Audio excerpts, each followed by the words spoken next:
Problem solving is a crucial skill in all aspects.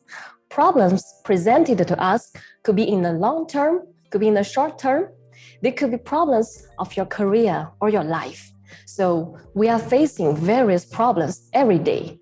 We should also call problems as an opportunity because every problem can be turned into a chance for us to improve.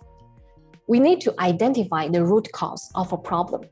Maybe in the first step, you identify a wrong cause. Then it cannot lead to a good result.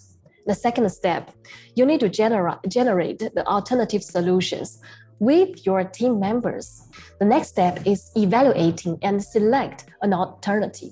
Since we have already listed out all these possible solutions, it could be lead to a dead end, it could be lead to a success. So within the team, you need to evaluate it. In the end, you could implement and follow up on the solution.